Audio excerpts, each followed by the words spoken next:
तो पुत्र हूँ सारे खिड़की चाण गए और बचना किसी ने भी नहीं। तरीन के जहाज ने फिर से जो है वो बैठ गई है और वो तहरीक इस्तेहकाम पार्टी बन गई है। और फयाज चौहान भी उत्थे ने, बाजी फिरदौस भी उत्थे ने, कोई चीमा जी फैमिली वो भी आ जाएगी। मत गुस्से में फन फन करते हुए जो है वो जमान पाक से चले गए। उन्होंने मीडिया से भी बात नहीं की। सगी बहनें हैं, वो उनका एतबार नहीं करता, वो उसने अपनी किसी बीवी का भी एतबार नहीं किया। लेकिन वो दो एक जैसी बहनें जो है सनम और फलक, तो जो फितना ग्रुप है मुल्क से बाहर, उनका भी इलाज उन्होंने ढूंढ लिया है। हाँ जी, वहाँ के लीडर की मोहब्बत में गोडे गोडे गरक थे। वो टब में लेट लेट के दिखा रहा था, कभी वो मज्जो गाँव के बीच में जो है कल परसों रो पड़े आया हुआ है। और कभी तो भाई तुम आए का एक में तो गन पॉइंट चलाया। तो तारिक मसूद साहब ने तो फिर साफ कह दिया ना, उन्होंने कहा कि समझ नहीं आती कि ये जो 436 अफराद है, इन सबको छोड़ के सिर्फ एक ही खानदान की तफ्तीश होनी थी और एक ही खानदान का केस होना था।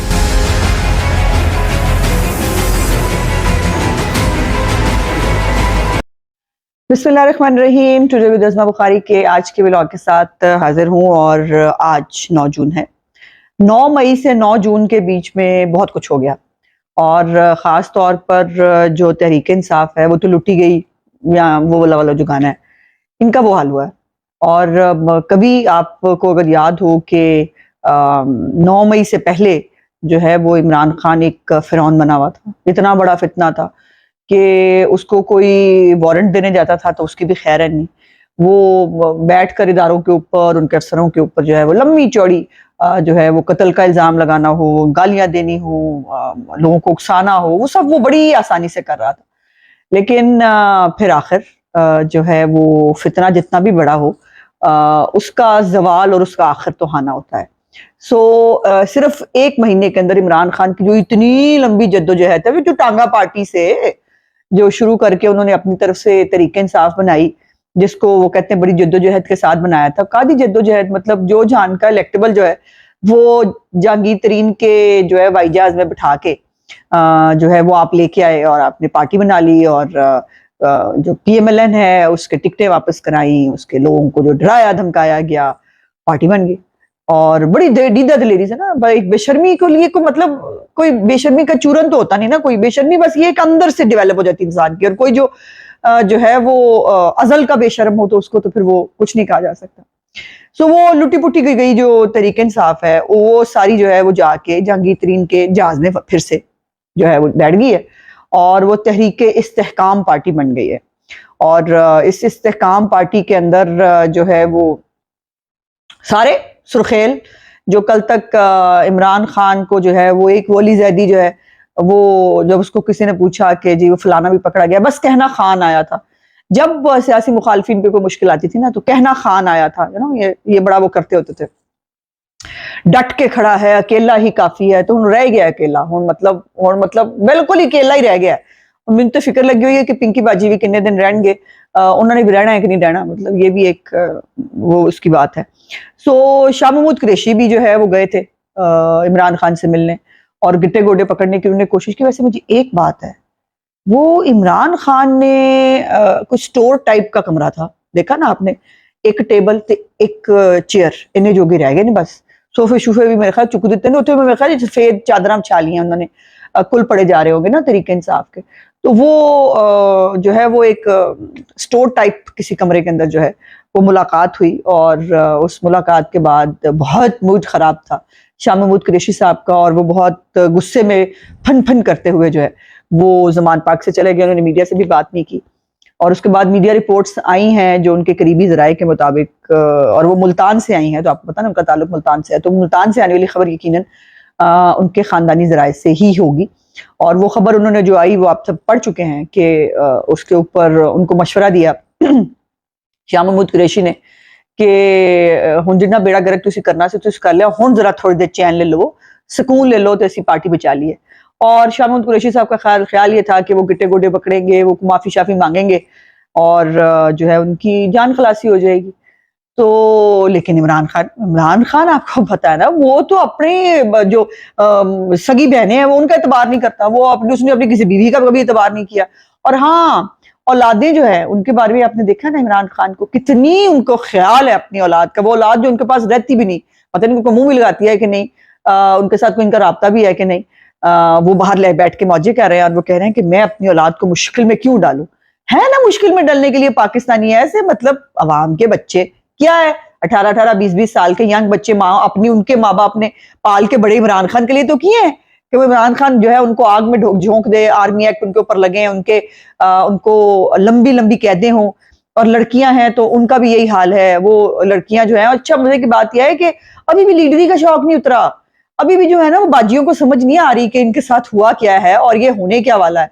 मेरा ख्याल है कि जिस दिन आर्मी कोर्ट के अंदर जाएंगी और जाकर वहां पर जो है दिनों के अंदर इनका ट्रायल होगा, फिर समझ में आएगा कि इनके साथ हुआ क्या है। लेकिन वो दो एक जैसी बहनें जो है, सनम और फलक, उनमें से पता नहीं कौन पकड़ी गई है, मेरे ख्याल सनम पकड़ी गई है।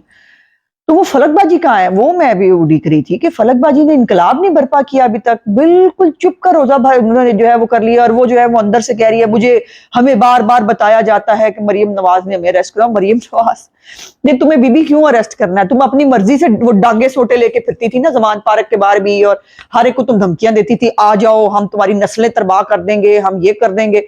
फूलन देवियां तुम बनी हुई थी ना, अब वो फूलन देवियां जो है उनको अब जो है वो कानून ने वो करना है। अच्छा, उसके बाद वो साथ साथ जो जो फितना ग्रुप है मुल्क से बाहर, उनका भी इलाज अगलों ने ढूंढ लिया है। हाँ जी, और उन्होंने कहा है कि उनकी लिस्टें बन गई, कोई 500 के करीब है फितना ग्रुप, जिनकी तमाम चीजें जो है वो देखी जा रही हैं। उनके किस किस वीजे पे गए थे, हाँ जी, उनकी ट्रेवल हिस्ट्री क्या है, उनके वेयर अबाउट्स क्या है, इस सब के ऊपर जो है वो काम हो रहा है। जुनू जुनू और बहुता इनकलाब आएगा ना, उधर इनकलाब की पूरी वो एक वो कहते हैं ना, वो दुकानों पे लिखा होता है कि काम तसल्ली बख्श सर अंजाम दिया जाता है, तो वो तसल्ली बख्श काम जो है वो अब इनके साथ जो है वो दिया जाएगा। यहाँ पर वहां जाकर मुल्क से बाहर बैठकर मुल्क के खिलाफ साजिशें करना, मुल्क के खिलाफ जो है वो एक फितना फैलाना, इदारों के खिलाफ नफरत क्रिएट करना, जो एक और अब ये भी हाँ रिपोर्ट के अंदर बात आई कि उनमें बहुत सारे लोग हैं, उनको कोई एजेंसीज जो है वो स्पॉन्सर करती हैं, तो पुत्र हूं सारे खिड़की चाण गए, उन बचना किसी ने भी नहीं। और वो टाइगर साफी भी नहीं बचेंगे, जो पहले आपको पता ना कि बहुत इमरान खान की मोहब्बत में, उम्मत मुस्लिमा के लीडर की मोहब्बत में वो गोडे गोडे गरक थे, और अब जो है वो उनको याद आ रहा है कि इमरान जो है उसने बहुत गलत कर दिया है, और वो याद आया ना, याद दिलाया गया है। हाँ जी, जब सोटी पड़ती है ना तो फिर सबको बहुत अच्छा याद आ जाता है। उनमें से एक वो आपको पता है कि हमारे वो वजाहत सईद खान साहब, उनका बैकग्राउंड ये है कि उनके बारे में एक इंप्रेशन हमेशा रहा कि वो बहुत ही ज्यादा ना, कोई फौज के टट्टू नहीं जिसको कहते, वो साफी थे।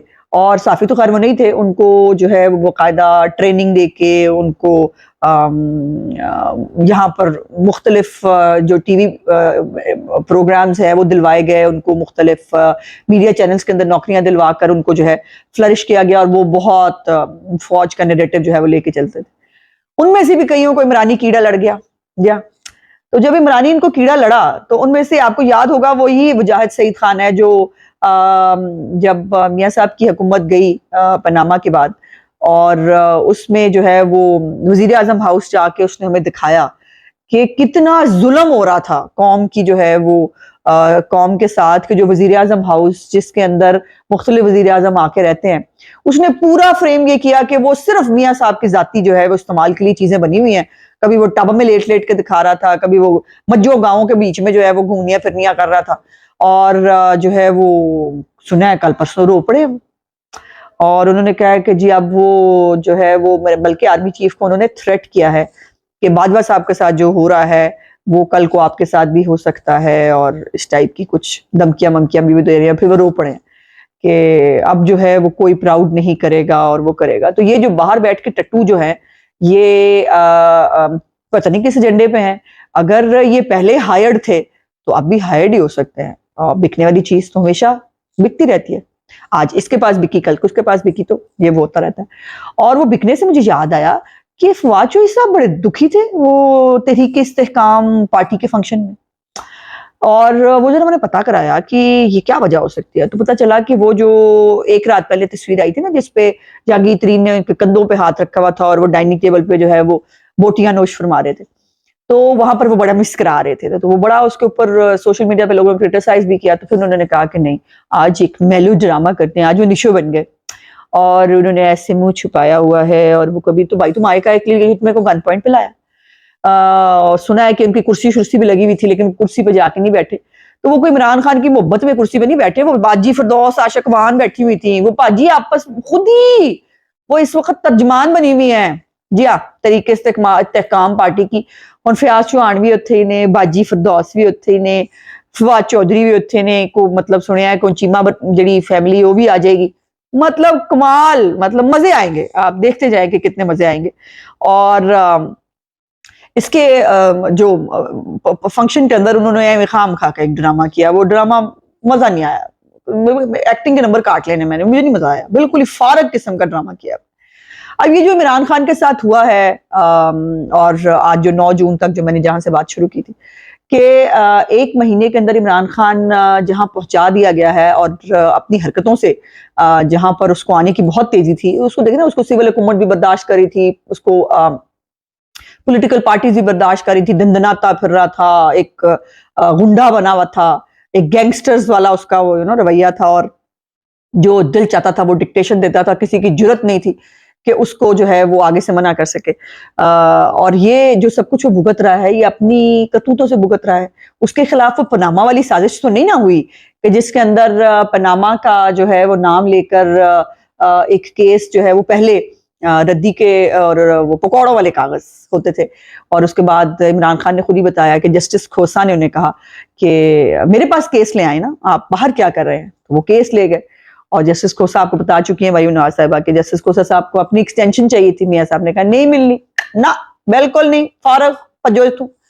तो फिर उन्होंने अपनी किड़ भी निकाल ली, उन्होंने कहा कि पनामा में अगर नाम में नहीं पकड़े जा रहे तो कोई गल नहीं, बीच में से कामा निकाल लेंगे, और उन्होंने कामा निकाल लिया।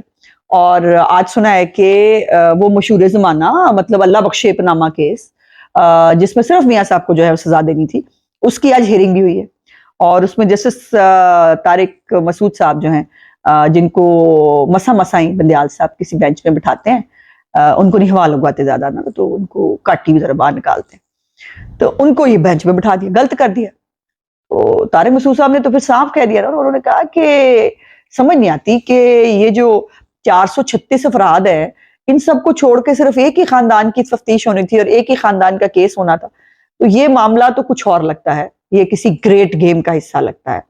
तो जो बातें जो है वो मियां साहब कह रहे थे, और जो हम सब जो है बता रहे थे पूरी कौम को, वो अब जज भी बता रहे हैं कि पनामा जो है वो एक साजिश थी मियां साहब को निकालने के लिए। और सिराजुल हक साहब की भी उन्होंने काफी झाड़ पूंछ की है। तो सिराजुल हक साहब को भी जो है उन्होंने कहा कि आपको बाकी किसी का ख्याल नहीं आया।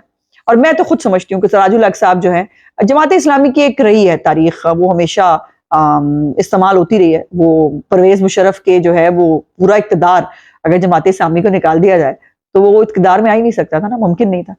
तो सिराजुल हक साहब इस दफा फिर या तो इस्तेमाल हुए हैं किसी के हाथों, और वो किसी कौन है मुझे मतलब कोई यार नहीं है कहने में, वो जनरल बाजवा और फैज हमीद थे जो बहुत मेहनत करके जजों के घर जा जाके कहते थे हमारी मेहनत जाया ना करना, सजा देना। और या फिर ये उनका दोहरा म्यार था कि उनको जो है सिर्फ नवाज शरीफ साहब को सजा दिलानी थी, बाकी जो पनामा में जिन लोगों के नाम आए उनके ऊपर जो है उनको इंसाफ की देवी से कोई तवक्को नहीं थी। और वो इंसाफ की देवी जो है वो आप वो देखते हैं ना, आंखों पे पट्टी बांधी होती है, तो वाकई इंसाफ की देवी जो है वो अंधी भी है, गूंगी भी है और बहरी भी है। अगर वो सुनती है तो सिर्फ अपनी सास की सुनती है तो सिर्फ अपने दामाद की सुनती है, उसके अलावा वो किसी की नहीं सुनती। पावे आप जो मर्जी उनके सामने करते रहें। और जो लाडला होता है उनका लाडला ही रहता है, बेशक वो मुल्क को आग लगा दे, और मुल्क में आग लगा के अदालत में आए तो उसको कहा जाता है गुड टू सी यू, और जाएं, बेस्ट ऑफ लक, कल जाकर बाकी अदालतों से जो है वो थोक के हिसाब से जमानतें वसूल कर लें। मेरा आज का व्लॉग देखने का बहुत बहुत शुक्रिया। इंशाल्लाह अगले व्लॉग में आपसे बातचीत होगी। मेरे चैनल को लाइक, सब्सक्राइब और शेयर जरूर कर दीजिएगा। खुदा हाफिज।